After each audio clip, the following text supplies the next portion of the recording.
Hello, hello, welcome back to Diary of a Psychic Medium with me, Amber Amrine. Today, Megan, aka the Dowsing Rod Girl, is joining us to explore spirituality. We're discussing practical insights on grounding, protecting your energy, embracing your unique spiritual path, and all about her journey with dowsing rods. Here we go.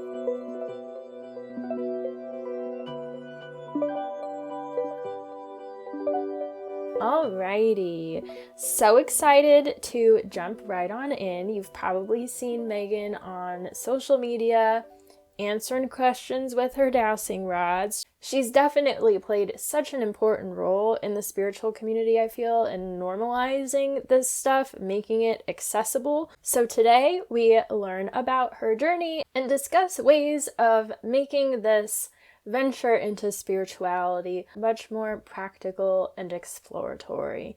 Here is Megan. Can you tell us a little bit about who you are and what you do? Yeah, I'm Megan and I go by Solar Glow Meditations. What I'm most known for is talking to spirit using dowsing rods on social media. What got you into dowsing rods? It was kind of an accident. What was it, 3.5 years ago? I had an accidental Kundalini awakening. My mother-in-law owned a crystal shop in upstate New York, and when she was a Reiki master, and one day she was like, "Hey, do you want to be Reiki certified?" And I was like, "Sure." I had zero idea what that meant. I was completely oblivious to like the spiritual world before that. But she went through the symbols, and by the third time of going through the Reiki symbols, because they take the symbols, they and put them into your body in different places, and they do it 4 times over the course of an hour. And by the time she got to the third symbols being placed into my body, I had this energy just move from the bottom of my spine and it went straight to my heart, and I started bawling and I felt it physically. And I was like, oh my gosh, what is going on? I have never experienced anything like this. Like, I didn't even know this could happen. And so suddenly these doors were open of I need to go explore everything spiritual, because what have I been missing my whole life? And at the time I had just downloaded TikTok, and TikTok's algorithm around that time was really good. And so it started feeding me spiritual content. And one of the things happened to be dowsing rods. So I was like, okay, this seems like something I could do. So I ordered a pair, started using them, and now we're here. What was your relationship to spirituality before all of this? I hadn't really been spiritual at all necessarily. Like, my mom took us to church growing up, probably till I was like 7 or 10, somewhere in that time frame. And I never really liked it because it seemed really contradictory to itself. And so it wasn't my jam. After about that age, we didn't do anything really. The only like awareness I had of spirituality was aliens, and I knew I had deja vu constantly. Like, that's always been a theme through my life, but it's always been these staying up until 3 a.m. down a Wikipedia Reddit rabbit hole talking about aliens. And so that was kind of the one thing that kept pulling me back, and it's still one of the things I love talking about today. I love that that's where you started. I feel like I feel like that's in a very specific niche and people tend to get a little scared of them. I remember when I was a kid, my mom would, just to help with schoolwork, I would do little, I don't know, like research reports. And we would go to the library and I'd get a bunch of books on a topic and then write a report. And one of the times I wanted to do a report on aliens. So I got all these books about UFOs and it scared me so bad. And I remember we were sitting in the car and I was like, oh my God, anybody can be an alien. And there was somebody that walked by and I was like, what if they're an alien in disguise? That's something that I've always felt very like innately connected to. And it makes sense because I feel like as my journey has progressed, I work a lot with ETs and I love that space so much, the more like weird mind bendy space. I guess, what was your relationship with them? Did you ever feel them around you? Did you communicate with them? Was it just more like curious? It was one of those things where I knew aliens had to exist, like just the statistics of it, like how egocentric of it is is it for us as humans to think that we're the only one? So I knew there had to be like something out there. And so I liked reading the stories about like abductions or just contact, but I don't know that I had an experience that I remembered before the dowsing rods. Since the dowsing rods, I've talked with aliens on the dowsing rods on a semi-regular basis and have had some experiences. But prior to awakening, it was like, okay, this is a cool topic. I want to read about it, but that was kind of it.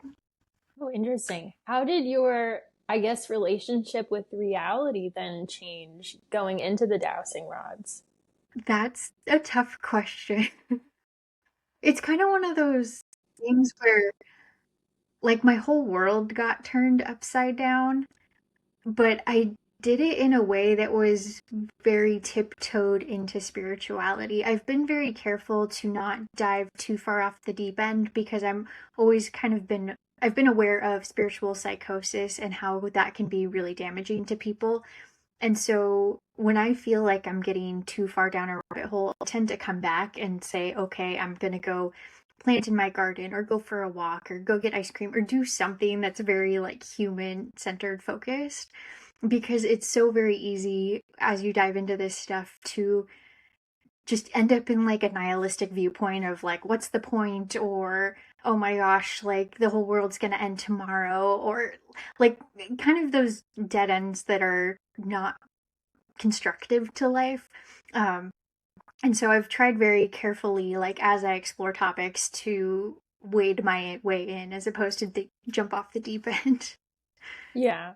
I feel like the way I guess I've found grounding in it is for me personally, I don't like taking in spiritual content, which is weird because I create spiritual content, but I feel like I need to keep my channel as clear as possible. And sometimes, especially if you are curious and the spiritual space is already so delicate, sensitive, open, it's so easy to start like applying yourself to these like really extreme ideas, views. And I feel like it is important to expand our perspective on things and see things from different levels. But if you are doing so fully open and ready to adopt whatever comes into your space, then it can become a lot more troublesome, I guess, than beneficial.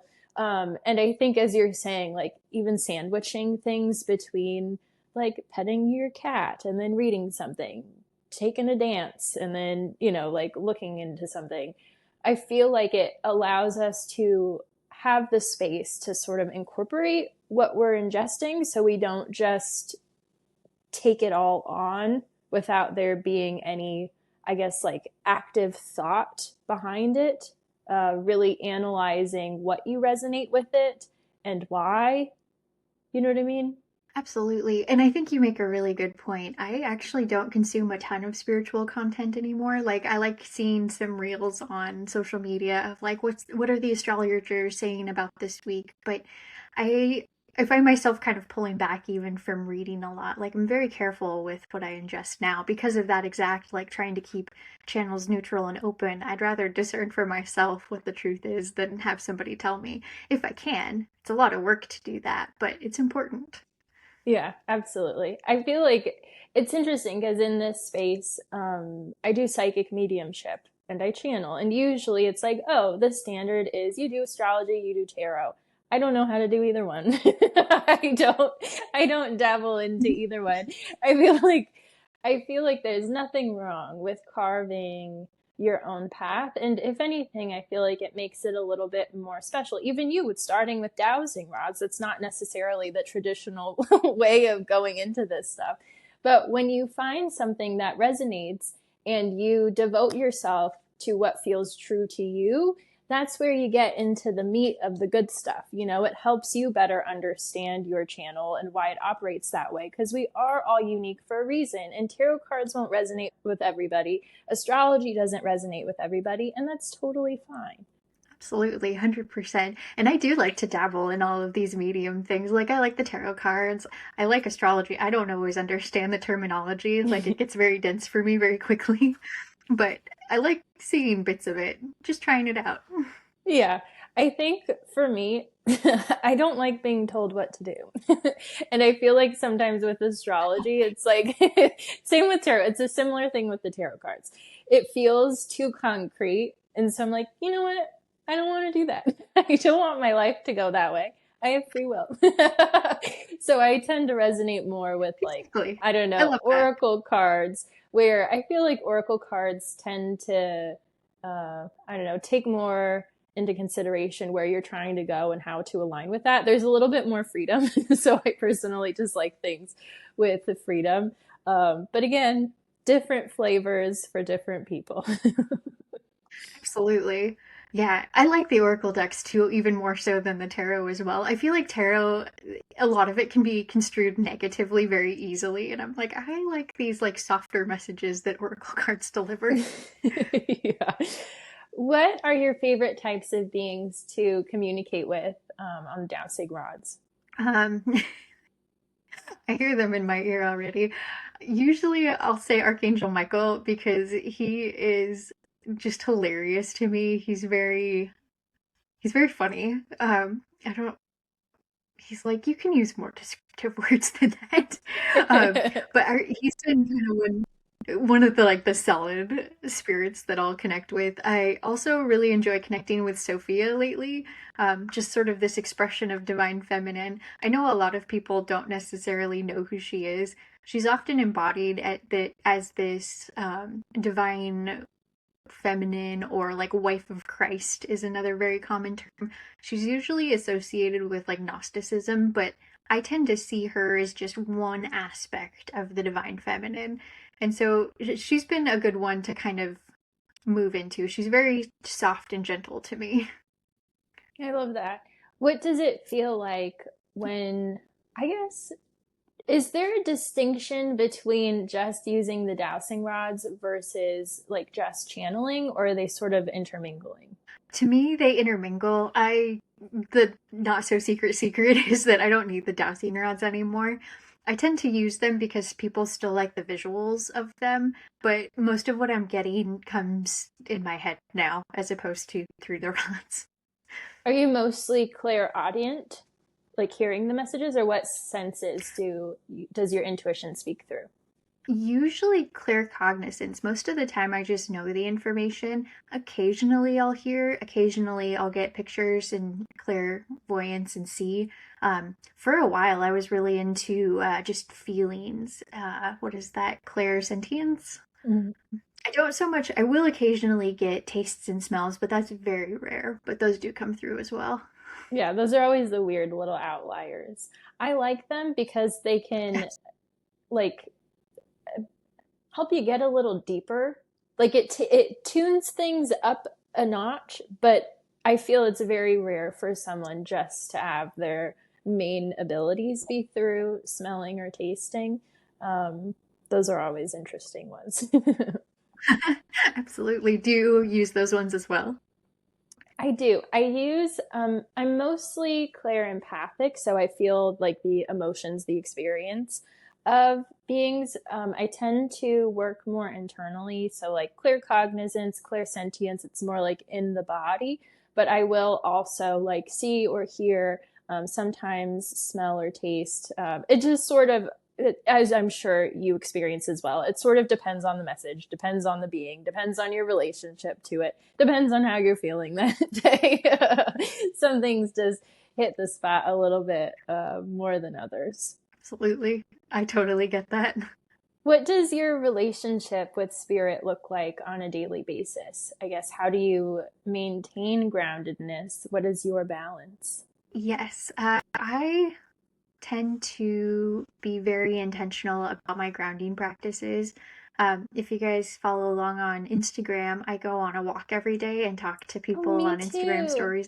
My walk is Do my you? like day favorite. Yes, my people too know that I go on my daily walk. That's my highlight of my day. I love that. It's so good. And just like being outside every day is so important. Yeah, I love that. Yeah, so grounding through walks. I guess As far as spirit, like I'm talking to spirit most days. I do meditations intentionally before bed every night. The dowsing rods I do probably more days than not. But a lot of times, I might be like a little bit weird in that I let spirit come talk to me most of the day. Like it's very shut down as to who can come through when. Like sometimes if I have client sessions in the day, like somebody will be in my ear with something about them ahead of time. Um, but not always. It totally depends. So I try to be open, but not open all the way. Just open enough to get what I need to know, and then go forth with the day. Yeah, I feel like this stuff gets to a certain point where it becomes almost like a lifestyle in a way, where you are working to maintain some sense of balance and groundedness in the system. And then from there, it's like everything is energy, everything is spiritual. So things will sort of teeter in from different directions. I work with fairies a lot, and I feel like by nature they tend to be more in the space of like everything is magical, everything is like hiding something deeper. So I tend to look at my environment more with curiosity, but yeah, I feel like for a lot of people that are new to this space, there's a misconception that when you are energetically sensitive, you're just open to everything and like reading everybody all the time, which is not the case. You have to be very, very strict in those boundaries. And then within that very like strict, I don't know, rule set criteria, certain things will sort of trickle in to help support. If there's something you need to know, you will be told. If there's something that can support your daily progression, you will find it. But more than that, you have to like actively seek it out.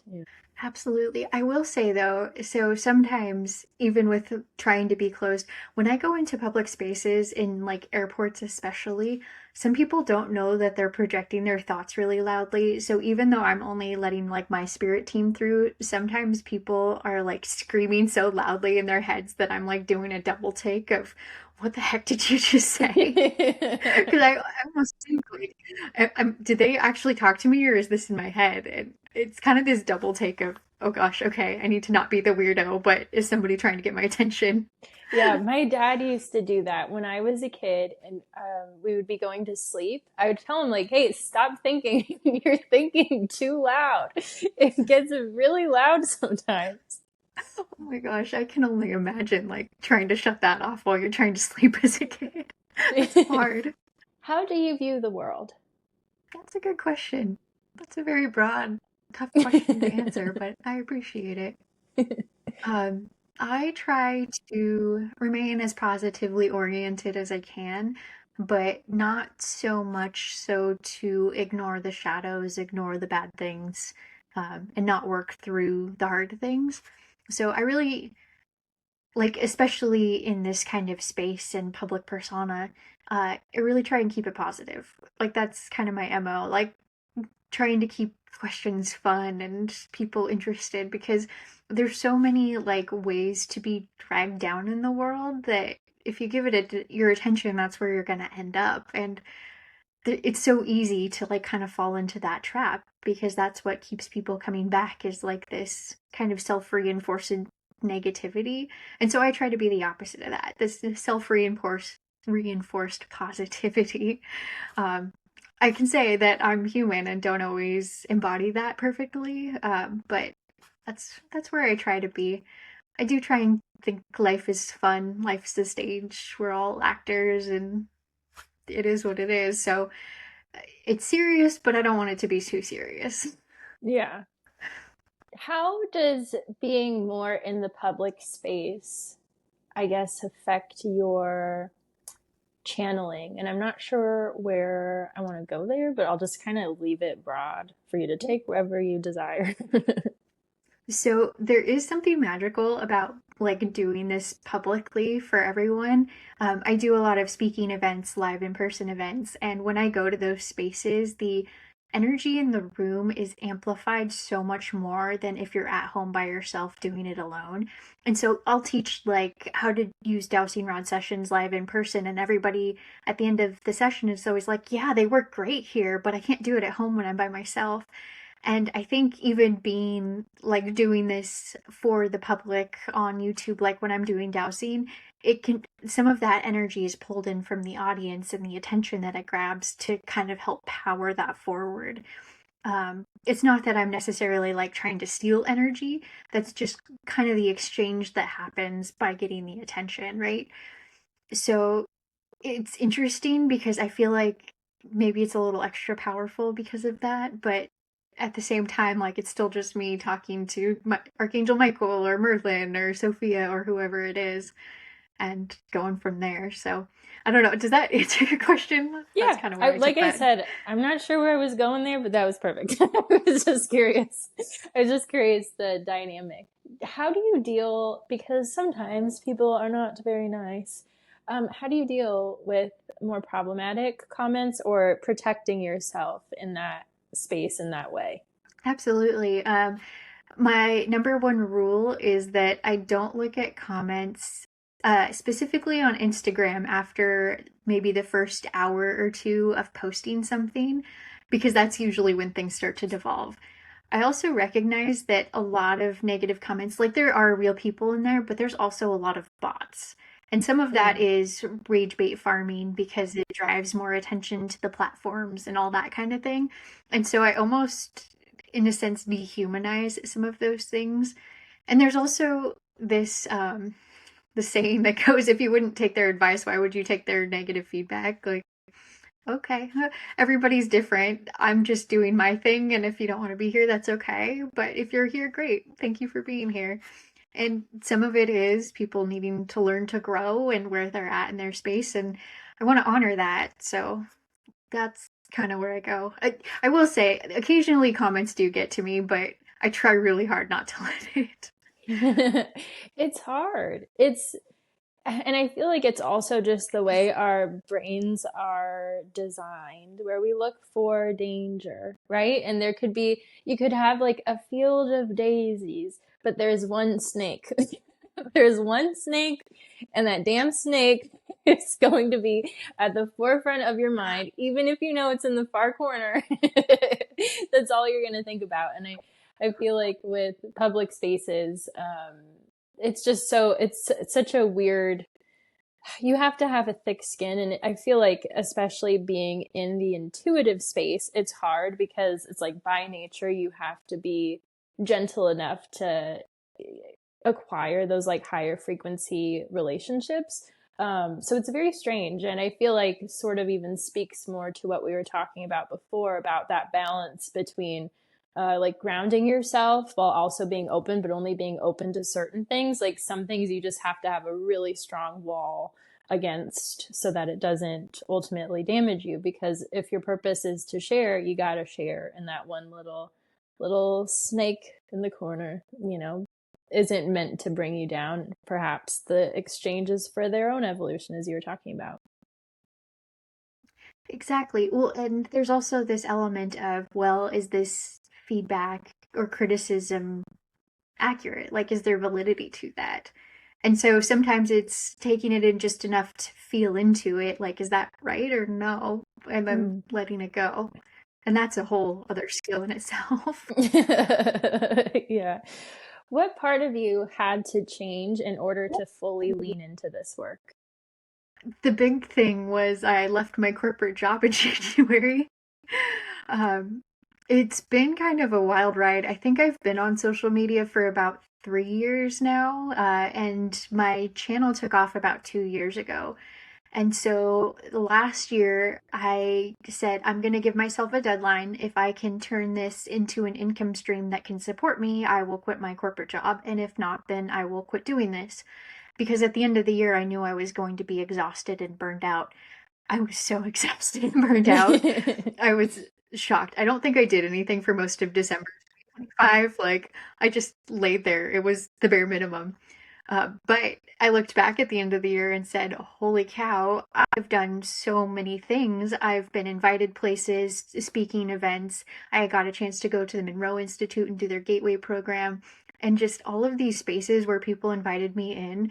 And then my private session books were completely booked, which blew me away. And so at the end of the year, I was like, okay, the corporate job isn't it. I also had set some goals for myself in the corporate world, and I just wasn't getting there. It was like hitting my head against the wall. And clearly, that's kind of the way to insanity, is doing the same thing over and over again and not getting anywhere. So I left, and now I'm here, and it's been an interesting change because my corporate job was definitely this grounding thing. Whereas now I get to stay in spirit as much as I want to during the day, but I still need to come back to and do my laundry and my dishes and wash my sheets and all of these things. Uh, and so it's been an adjustment, but I think we're getting there. And it's spiritual practice, right? So it's ever evolving and will continue to be. But I like controlling my own destiny and like what I do on a day-to-day basis. That's all me now, and that's really exciting to me. Yeah. Do you set goals, I guess, with this work? Do you have goals in mind, or do you just sort of take it day by day, allowing spirit to guide? I do a little bit of both. So I have the things that I've set up for myself that I know I have to do. So on a weekly basis, I have private clients. I have sessions to record for social media and YouTube. Um, and then the rest of it, I kind of leave up to fate. Like I've just launched a product in my store. Like I'm selling little logo stickers, and this is my like foray into hard products. So the other not so secret is that I'm trying to create dowsing rods to sell. And Oh, so fun. I want to add things, but in a yeah, thank you. I want to add things, but like in a really thoughtful way to where I still have room to do other new fun things. What has been your favorite element of your job, if you want to call it that? Do you like more the group stuff, online space, this physical product space? Which one is hitting the spot most right I will say all of it. now? I really like that I get to do a little bit of everything. And it's like true entrepreneurship and like okay, I do all these like forward facing things, and then I have like the taxes that I have to sit down in an Excel spreadsheet and do once a quarter. So it's a nice mix of all the things. If I were to pick one right now, I'm really excited about the stickers because I like sending letters to people. And so I've been daydreaming this morning about like, do I create like a snail mail club where the people get like a physical mailed letter to them once a month? I have a friend, I have a artist friend that does that, and it's such a fun gift. I love it. Thank you. Yeah, I want to do it. It sounds really fun. I'm just not sure I'm like ready to commit the time to it because it's no small feat to mail out those letters every month. Yeah, I imagine. I'm very similar where I need stimulation coming from many directions. So I like to design my days to be a little different or have a different focus. So like things kind of oscillate where it's like sometimes I'm editing, other times I have my client calls, other times I'm doing a workshop. But having the variety just keeps things exciting. And I feel like with energy too, because it is very multifaceted, uh, in a way, it's almost like in order to honor that multidimensional nature of the energies that you're channeling, you kind of have to incorporate that into your everyday life. It goes back to the like spiritual lifestyle where it's just sort of seeping through every little corner. It's not so what's the word? Like there aren't strict categories. I know with some people, they feel like they can only tune in when they're at their altar or in their meditative space, and that's like the only time it comes in, which is fine. I mean, there's a beautiful thing about having practices like that because I feel like in those moments, there's a very concrete intention, which just allows the connection to come through a lot stronger. But that doesn't mean that they're not available the rest of the time. Exactly. I love that. That's perfect. What are you most excited about dabbling in this year? Good question. As far as like spiritual practices, so I also like to get readings from people frequently. And so the last few readings I've gotten, there's sort of been two themes, and I think they coincide together. The first theme is um, sound, like using sound. My tag name is Solar Glow Meditations. I don't focus a lot on meditations, like I'm the one doing the meditating, not helping other people meditate. And so perhaps getting into creating more meditation videos, but using binaural beats or sounds or some sort of background music. So that's been one kind of theme. And then the other theme I'm really interested in is telekinesis and like psi abilities. So I can make the foil spin on the needle standing in a candle. But eggly wheels or like psi wheels, I really want to get one of those and practice with that, or like putting a penny on a wall or spoon bending. I haven't quite That's so gotten to fun. the spoon bending part, but we're gonna get there. I love that. This is more just out of curiosity. In terms of creating your own dowsing rods, what does that process look like? How do you go about doing that? That's a great question and one I'm still figuring out. I have this vision for what I want to have it be. I just haven't quite dialed it in. We're in the R&D stage of it right now, so I'll keep you posted. Sounds good. That's fun though. I feel like I'm sure it'll deepen your relationship to the rods. I'm curious too. I haven't dabbled in dowsing rods. Do different types, or I know some have like little crystals and stuff on them. Does that affect the channel or how they engage with the energy they're picking up on? Ultimately, at the end of the day, no. I like to think of like crystals, like I've got my crystals in my lap here. Um, I like to think of crystals as like energy enhancement. So if you set a protection intention and grab like a black obsidian, that's going to just enhance what's already there. Um, so the dowsing rods are just the tool, and things that you add to it can enhance it. But at the end of the day, it's not going to be the make or break for the communication. Ultimately, you are the vessel for that. So that's my take, anyways. Yeah, no, I feel that way with cards too. At the end of the day, it's just paper, right? The cards aren't magical, but perhaps the pictures, the specific words used can tune you into a certain part of you, and that's essentially what is reflected out. Yeah, exactly. What's a common misconception you feel people have about this work? Great question. I'm going towards this space of like demons and things out to get you and that sort of thread of things. Um, I know a lot of people are very concerned, like, if I use the dowsing rods, am I talking to a demon? Um, if you are, put the dowsing rods down and walk away. Same thing with like Ouija boards. Ouija boards have been hotly like chastised in pop culture for like letting demons through and opening portals. I did have to laugh. There's these two women on TikTok right now who just started using a Ouija board to talk to spirit, and I'm loving their content. It's quite fun to watch. But at the end of the day, that is also just some paper and like a thing you move around the board to get information. So I would say that's probably the biggest misconception is like you're talking to demons. But even if you are, who cares? Walk away and don't let them take over what your attention is going to. Like all the protection you need is just focusing on what you want to focus on. Everything else falls behind you. So if you don't want negative things in your space, don't focus on the negative things.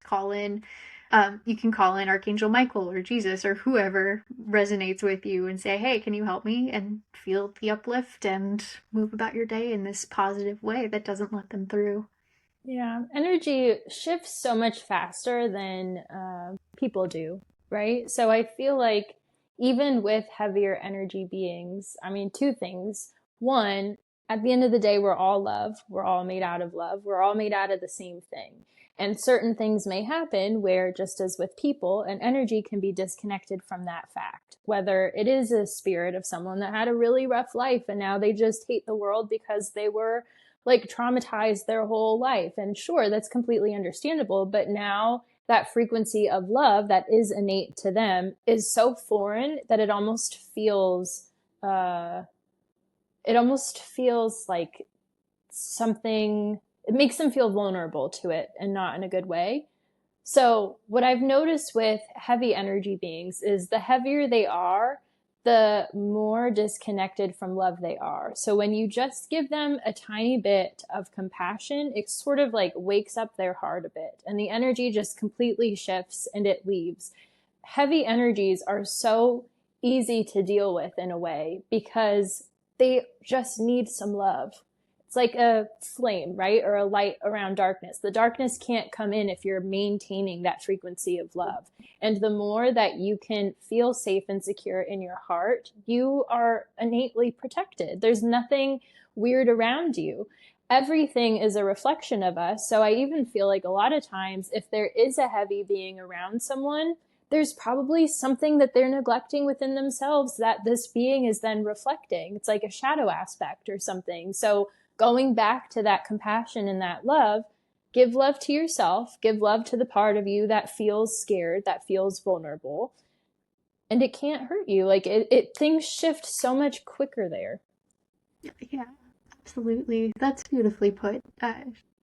Yeah, just even a thank you for being here can be enough. A little Mm-hmm. bit of gratitude. Yeah, absolutely. At the end of the day, I feel like all energy beings are essentially teachers.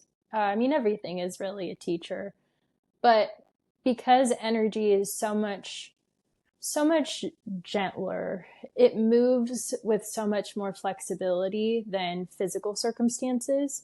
We have to be like sitting in something for a long time, I feel like, in order for it to manifest physically. So those smaller things can come through energetically, offering such profound shifts so that the physical manifestation of it, if it's not something wonderful that we want, it allows you to shift before it gets to that point. And I think when we start to allow ourselves to not feel like a victim or vulnerable to just the world, the universe, spirit, and start to actually, I guess, inquire about what's going on and why and how we feel about it and why, it makes all the difference. It puts you in that like conscious creator state of mind. Absolutely. I love that. What this sort of is kind of piggybacking off of that question, but going in a slightly different direction. What do you think people overcomplicate about intuition? Honestly, everything. I I think people get really in their heads about what something should be or what their expectations are of the thing, and that becomes the block. And you know what? I've done this to myself too. Um, I want to really have an out-of-body experience like astral projection. It's one of those things where I know I go into the astral every night in my dreams, but I haven't done it consciously. But then I put a YouTube video out where I'm like remote viewing Antarctica, and people were like, "I didn't know you could astral project on demand like that." And I was like, that wasn't astral projecting. That was just me looking at Antarctica. So did I do it? Did I not? I don't know. But it's like I think people have it built up so much in their heads as to what it should be that you often miss what it actually is. And I'm Yes. guilty. Guilty as all the rest of everybody. Yeah, that always comes through a lot too. I think intuition is something so innate to us. It's like harder.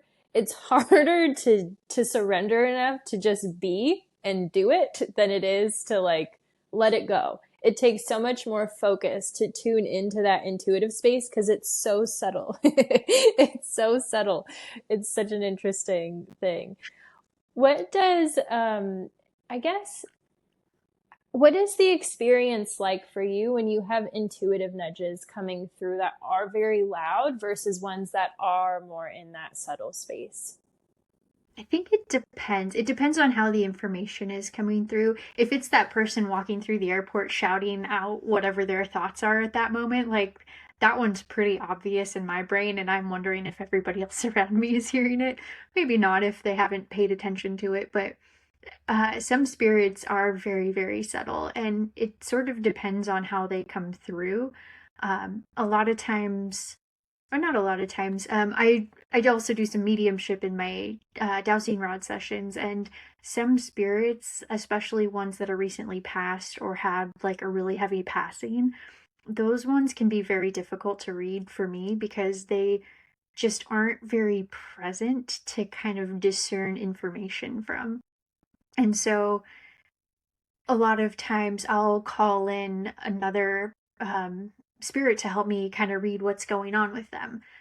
And a lot of times it'll be just kind of that clear knowing this, oh, they're just going through this healing path right now. They're not quite ready to maybe reincarnate or come talk to us. Or maybe I have had spirits come through and say, I do not like psychics. I'm not talking to you before. And that tracks with their personality on Earth too, right? So, it I guess the difference is just how how subtle the energy is, and until you get into like the space of like practicing very heavily, it's kind of hard to discern the difference. But it'd be if we were to equate it to something physical, it'd be the difference between somebody whispering and somebody shouting in your ear. Um, until you're kind of doing the spiritual work and understanding those nuances, it's hard to kind of put into words the difference, but that would be like the physical equivalent of that energy, and in whatever sense it comes through, whether it's the feeling, the knowing, the hearing, the seeing. Yeah, Does absolutely. that hopefully that makes sense? Yeah, totally. There is an analogy that I love. Well, it's not an analogy. You know those like sparkling drinks where it's like it tastes like someone in the other room yelled strawberries or something because it's like the flavor on the sparkling water is barely there. It's so faint. I feel like that's kind of what it's like when there's a very nuanced energy. It's like kind of there but kind of not. I'm gonna say though, those like sparkling waters, those are so like loud, flavorful for me to be, because all I drink is water. And so when I go from a water to a sparkling water, like that's a loud flavor. I love that. What do you think your work is teaching people, just underneath the entertainment of it? My hope is that it is giving people permission to go discern for themselves, to break free of what they've been told. I did a series last year on YouTube where it was all about religion, and some of the doctrine makes a lot of sense from what I could discern in the energy, and some of it is just made up BS. Like, what do you mean yoga's demonic? You're just stretching your body most of the time or like working on your strength. What about that specific practice becomes such a bad thing, right? And so hopefully I like to think that I take like a, hey, I'm not like this very stereotypical, deeply spiritual woo-woo person you would think of as a psychic, and saying, hey, she looks like somebody you would see on the street and wouldn't know she's a psychic, but she is. So maybe there's more people out there like that than we realize, and maybe I can kind of tap into that a little bit myself. Oh, I At least love that's my that. hope. Like, yeah, normalizing it.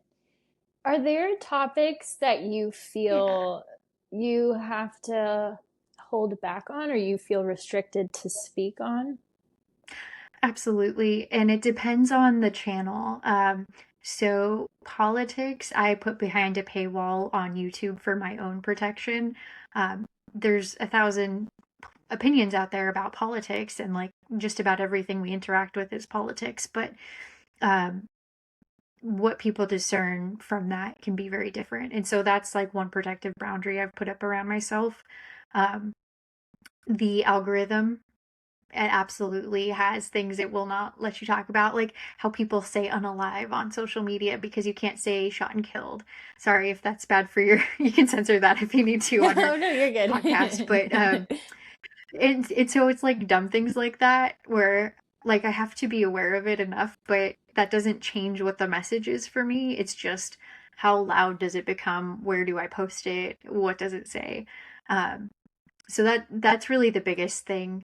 Um, yeah, and any topic I dive into, people are gonna have loud opinions about. Like Food is a very big one, and like whether or not people consume animals or animal Mm. products or like vegetables or like how things should be done. Everybody has an opinion about it, and it's deeply personal to everybody. I can only discern what I discern from spirit, take it or leave it. That's kind of the point of these things. But part of the me asking the question and answering that from spirit is you discerning, does that feel right to you? Does it not? I can't answer that for you. So Yeah. And sometimes certain things that are very triggering are triggering something for a reason. A lot of times when things are uncomfortable, people are quick to put the blame on the person making them uncomfortable, but the emotion came from within. So I feel like that's where it's really important to dive in, as you're saying, and explore, why is this making me uncomfortable? Why do I feel triggered? Does something need to heal? Do I need to talk to someone? Just sort of unpacking stuff rather than, I guess, demonizing certain philosophies. It kind of goes back to yoga. It's like, if you don't understand it and you don't like it, that's fine, but that doesn't mean that it's evil.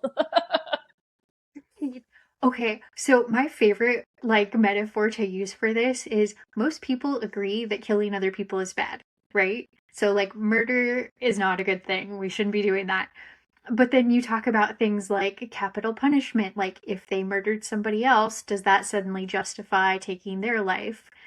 And it doesn't become such like this black and white issue that I make it out to be, but generally most people agree you shouldn't kill other people, right? Yeah, it's so layered. It gets very difficult very quickly. Well, to begin closing down, what is your favorite color and what does your favorite color make you feel? My favorite color is purple. Love my purple background. I don't know if the video will come on this or not, but it's purple. Uh, and I don't know that I realized this until I kind of got into the spiritual community. Um, but purple is usually associated with this crown chakra and kind of coming out of your head and your connection to spirit. And I feel like that may have been like this preemptive sign of like, hey, you're supposed to be talking to spirit and doing this for your life's work. And that, I don't know, that's always just sort of stuck with me. I also like purple is kind of royal. Maybe I can take on some princess vibes sometimes. I try not to. I really do try to stay humble, but I'm sure my husband would disagree with me.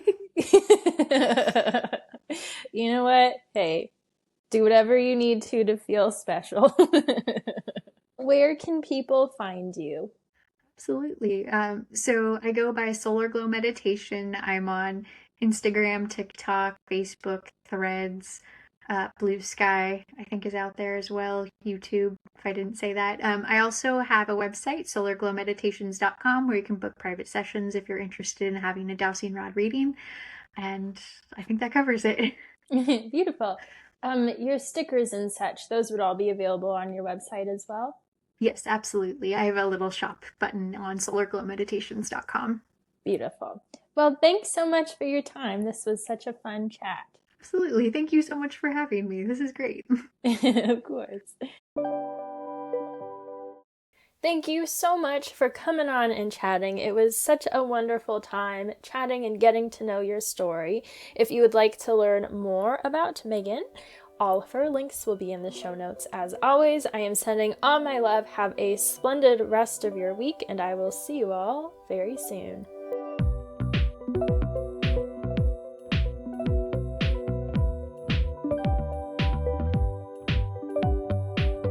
Thank you so much for listening to Diary of a Psychic Medium with me, Amber Amrine. To learn more about me, book a session, learn about my mentorship program, all that good stuff, you can visit channelwithamber.com. Follow me on Instagram at channelwithamber. Special thank you to Unicorn Heads for my theme song, A Mystical Experience. I'll see you next time.